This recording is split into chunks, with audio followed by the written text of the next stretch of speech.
Welcome back, welcome back.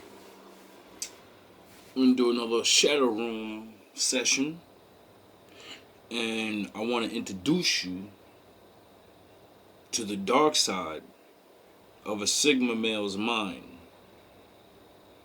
I know that sounds bad, but for the people I may interact with that may be on here, or people that know me and not understand, or other men that are like this and they feel bad. They may not understand why they have these feelings or want to do things a certain way. So they end up thinking they're fucking the bad guy when it's no, they're just different from other people and they handle things the way they need to handle it. And when you're a Sigma male, you're usually you're gonna be misunderstood. It's no doubt that many people have a difficult time trying to understand the Sigma male. Sigma males are quite stoic, humble, and uninterested in trying to fit in with society as a whole. Facts. However, many Sigmas conceal a very deep-rooted dark side that is unleashed from time to time. This mysterious facet of their personality often resonates with traits associated with Machiavellianism, one of the components of the infamous dark triad, alongside narcissism and psychopathy. This isn't to say Sigma males are narcissists or psychopaths. Rather, it just highlights that they possess some Machiavellian tendencies, which typically involve being strategic, pragmatic, and focused on their own interests. Join us in today's video where I'll be discussing 8 of the darkest Sigma male traits. Number 1.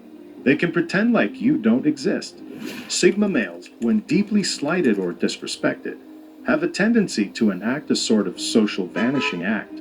Sound the horns. Now, how many times do I gotta say, if you fucking cross that line, you're banished. You're out of there. You don't exist anymore.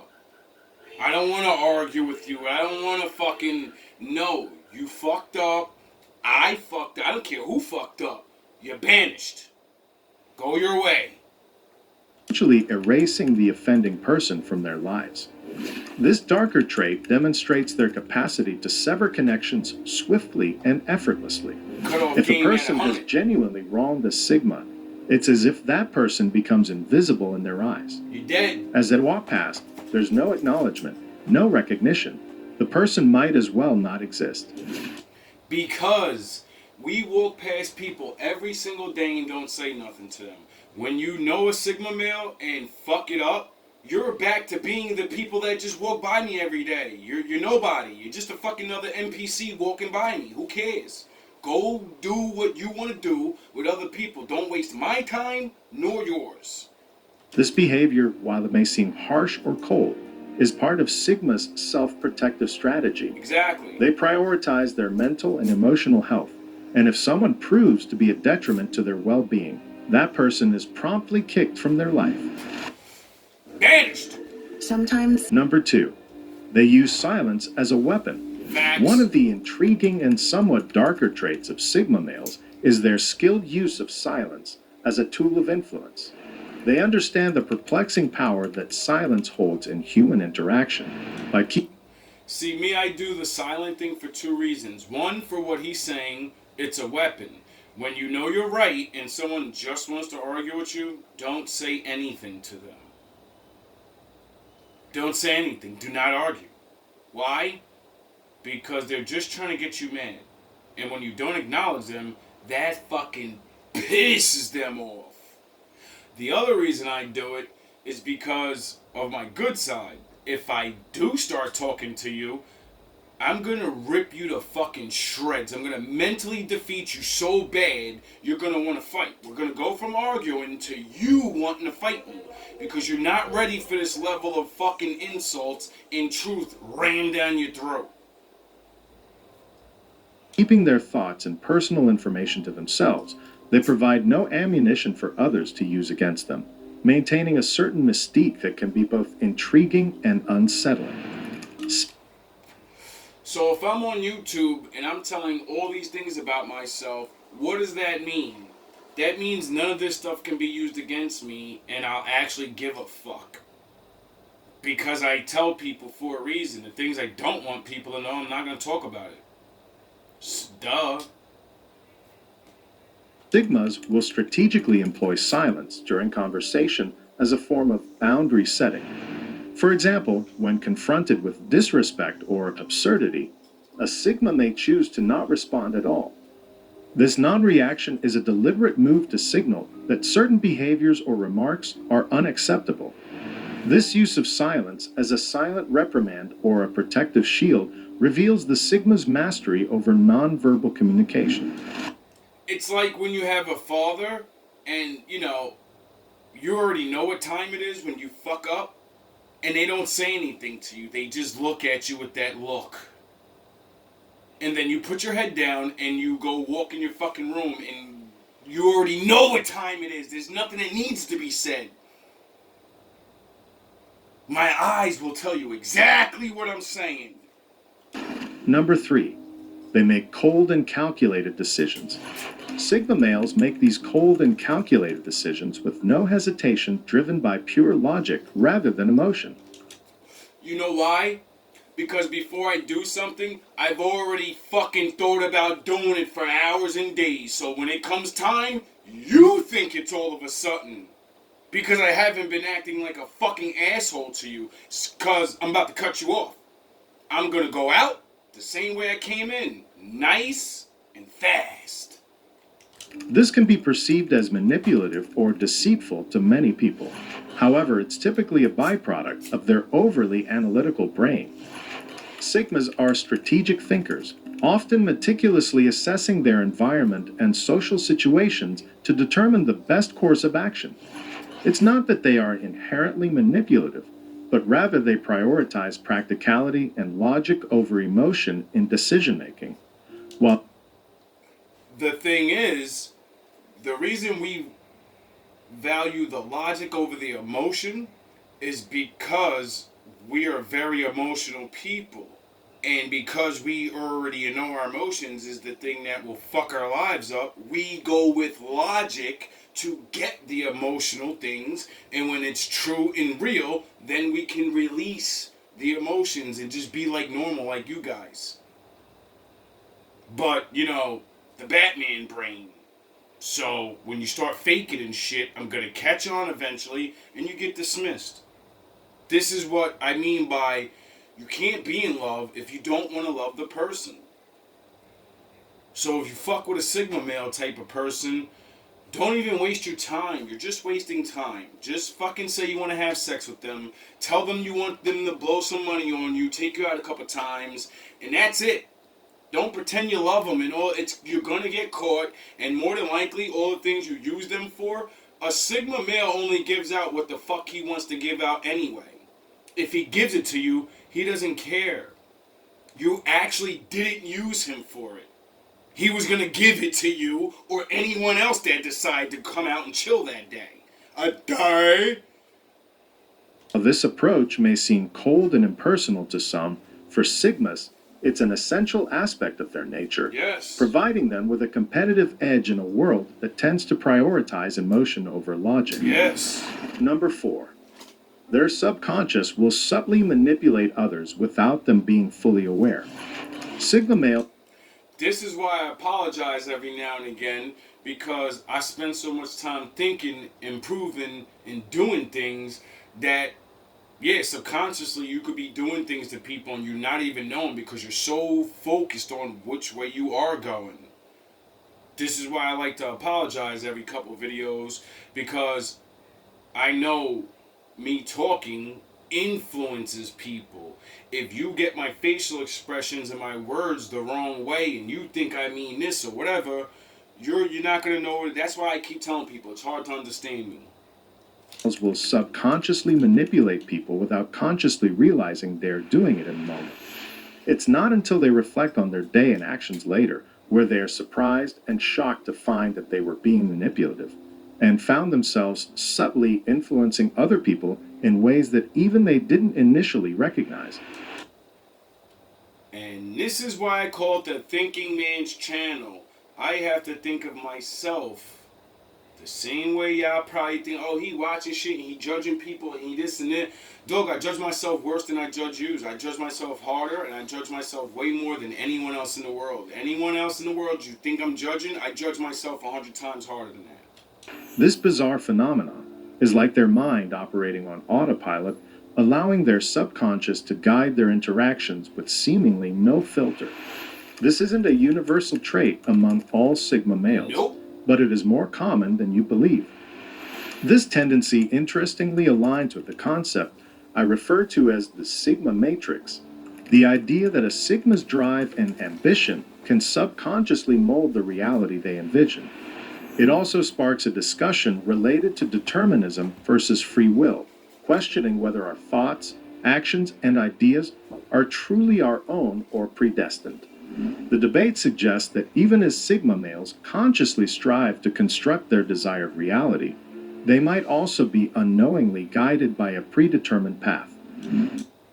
You see how he said, unknowingly guided towards a path. I fucking know I'm on God's path. He's the one running the show over here. I keep telling people I'm not in charge. I'm the fucking puppet on the string. I tell people this my whole life and no one gets it. They be like, oh, it's fucking character. This nigga's a fantasy thinker. He's a fucking... No, nigga, God's real and you don't know him. Their ability to influence subconsciously could be seen as an expression of this deterministic principle. Number 5, grandiosity. Sigma males have a tendency towards episodes of grandiosity, a darker trait that manifests itself in various ways. Occasionally, they may exhibit symptoms that are similar to mania, characterized by an overwhelming surge of physical and mental energy, elevated excitement, and a heightened sense of self-importance. Do you understand my videos now when I'm screaming and calling you pussy ass niggas and then I gotta apologize 5 seconds later in the video? It's because I'm catching myself overreacting. But dog, is it my fault that I have astounding amounts of energy within this little ass body? Sorry when you see something that gets you mad, you just get mad. Yeah, I get infuriated. This mental state can empower a Sigma male, enabling him to be incredibly powerful and bold in his pursuits. Yes. However, people must realize that this grandiosity can have some unintended consequences. Yes. During these periods, a Sigma male's intense focus and impulsivity may lead him to overlook essential everyday activities, such as eating meals or remembering commitments unrelated to his current obsession. I haven't eaten properly in probably like a month. I probably eat like once a day. I'll eat like two fucking chicken empanadas, 2 bagels with nothing on it, and $1 fucking tea, and a coffee. That's my meal for the day. Not because I don't have money to go buy food. I'm so fucking busy. Well, I was making these videos, and then, I gotta think. That's like moving. You don't think that much where you actually get tired and want to go to sleep. I do. And then I got this job. I'm still grieving over my baby being gone and losing my families and my mama died and all of these fucking stresses. I shouldn't even be making videos right now. The average nigga would be crying right now, blubbering like a baby. My baby died. Why, Lord? You betrayed me, Lord. You took them all from Lord. They be hating on the Father right now. They wouldn't be fucking teaching niggas how to get through that shit like a fucking real G. Thus, while this trait can drive them towards significant achievements, it can lead to burnout, which is why balance is needed. Yes. Number 6, they will take extreme measures to accomplish their goals. Unlike most people who remain confined within their comfort zones, Sigmas are prepared to take extraordinary measures to achieve.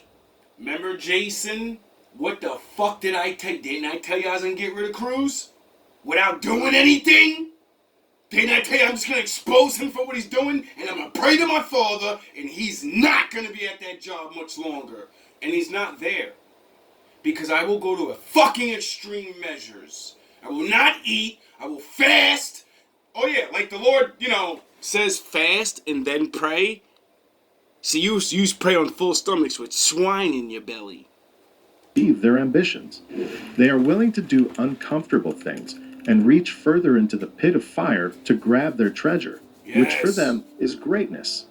This particular trait, while commendable for its demonstration of perseverance and determination, can be extremely risky. Yes. The willingness of Sigma men to subject themselves to extreme discipline, endure pain, or practice extraordinary patience to achieve their goals can potentially push them into harmful situations. Yes. While this can certainly lead to big wins, it's a sign of their strong will, but also a warning about the possible dangers of never giving up. Incredible people do incredible things, and incredible things take incredible sacrifices. Number 7. They can never truly forget people who've wronged them. Sigma males are known to possess a particular dark trait, that of an unforgiving memory towards those who have wronged them. Disrespect, once shown, is never forgotten. Ever. They have a zero tolerance policy for such behavior and diligently keep track of those who have been disrespectful towards them. Forever. Although Sigmas don't waste time and energy dwelling on the past, the incident remains etched in their memory. They Forever. outwardly forgive you, but the trust that was once there will never fully return. Ever. The relationship will never revert back to its original state. This inherent trait, while appearing stern, is part of the Sigma male's self-protective mechanism.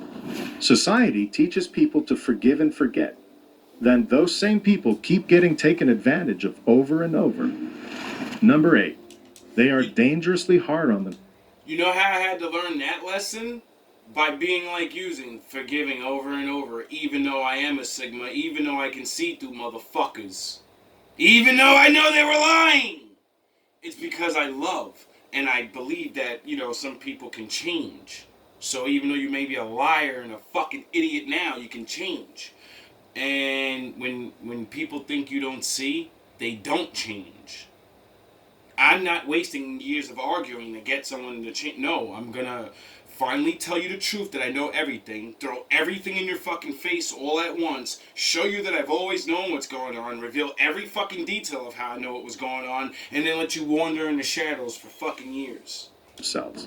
Since they don't look for external validation, they frequently rely on their personal accomplishments and achievements for self-affirmation. Yes. This self-reliance can be a double-edged sword. Yes. On the one hand, it drives them to strive for excellence and to continually improve.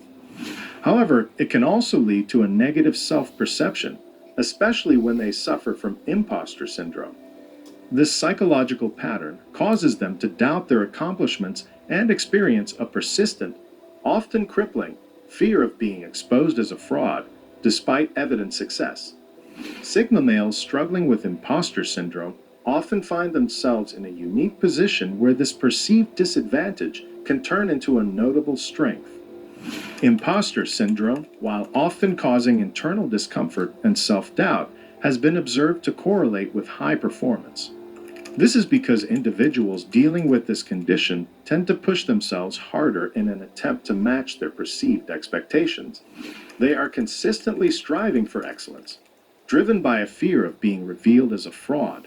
For Sigma males, this results in an almost relentless pursuit of self-improvement and achievement. Paradoxically, Do you understand what it's like to know that you're not a fucking fraud and not a liar at the things you say? But you still gotta be on guard like, yo, I know how easy it is to lie and make things look a certain way, so it doesn't matter if you're honestly who you say you are, people can still make you look like a fucking liar. while they may feel like they're underperforming, the reality often is that they are excelling in their respective fields. Therefore, their ability to convert this internal struggle into a motivating force for greater achievement is a distinct advantage in the face of this challenging condition. That's how I got my YouTube channel popping. When everybody came against me and I was ready to give up and just say fuck it and oh nobody's watching and blah blah blah blah blah and whatever, I just pushed through anyway and I said no motherfucker, you know what you doing, you know you got these gems, you know that you exist out here in the world. You know there are other men and women that are going to feel what you're saying. They may not like you, they may not agree with how you say it or how you're dressing, but when they go back and fucking think in their minds and hear my voice saying those words of whatever they heard, they're gonna be like, I don't like that guy or whatever. But yeah, I am dealing with shit like this. And yeah, I do suspect this. Yes, I do need to man the fuck up a little bit more, or calm the fuck down a little bit more, or read a little bit more. Whatever it is. This is why I don't give a shit about the way I make myself look right now, because I'm growing into this. If people meet me in person, you're getting these same lessons in a totally different way. Well, maybe not totally, because, you know, Jeter gonna come out when Jeter come out. I can't, you know what I'm saying? I don't know what he's gonna say. This is Mike Tyson on things he learned. So I know you've been into that kind of shit, like Alexander the Great, Yeah. and all the different conquerors. And all these guys, yeah. Pippin, Charlemagne, Clovis. Now, is this stuff that you just studied because you wanted to study conquerors? Did it just interest you? I wanted to study that mindset. Why? You know, and I found that the greatest conquerors that ever lived were farmers. Oh, word? You know, farmers, sheep herders. Oh, word? Somebody that we wouldn't think that's important and stuff. Oh, word? And then as they became great through that, they gave birth to great children who were born with greatness, like Alexander the Great and stuff. Like Philip the Macedonian, that whole bloodline of Alexander, they were all kings, but they were all very small and insignificant. Until it was one Alexander before him that was pretty great and fought against the Persians, but eventually they lost, and they pretty much kissed the Persians' asses. You know what I mean? The Persians put them in a position of power. Nice. Until Philip Macedonia came, who had the nickname aka Philip the Barbarian. And he... So for people that think they're smarter than Mike Tyson because he sounds funny, you're not. He wanted to go across there and enslave all the Persians and everybody after that, the world. And Alexander the Great, mother, who was a really interesting woman. You tell. I'm trying to say Albanian, maybe. And they had a different kind of study and worship and stuff back then. So he got caught up in that. His family didn't like her for that. But she arranged for Alexander's father, I think, to be killed, for Alexander to have the power. Then her kids had the power. She could lead through her kids while he was on campaigns, right? And did him dirt. When he was on these campaigns, now that his father was gone, he just conquered everything. But when he ran into the Afghanian people, he fell in love with them. He wanted to interbreed with them. He wanted to create a new race of Afghan. He just madly fell in love with them, and that's pretty much why his family, not his family, but the Greeks went mutiny on him, because they were jealous that they were given big positions to the Persians. No, Afghanistan. He loved them. He even quote, Afghanistan's the most beautiful people in the world. God must have loved them more than anybody. Wow. He made them beautiful. Wow. He really fell in love with them. When did you start getting really into I never knew that. When you started 15. You're 15? Yeah. What introduced you to it? I was at the table eating with Cuss, and a friend of mine named Craig Ward said a statement which he was wrong.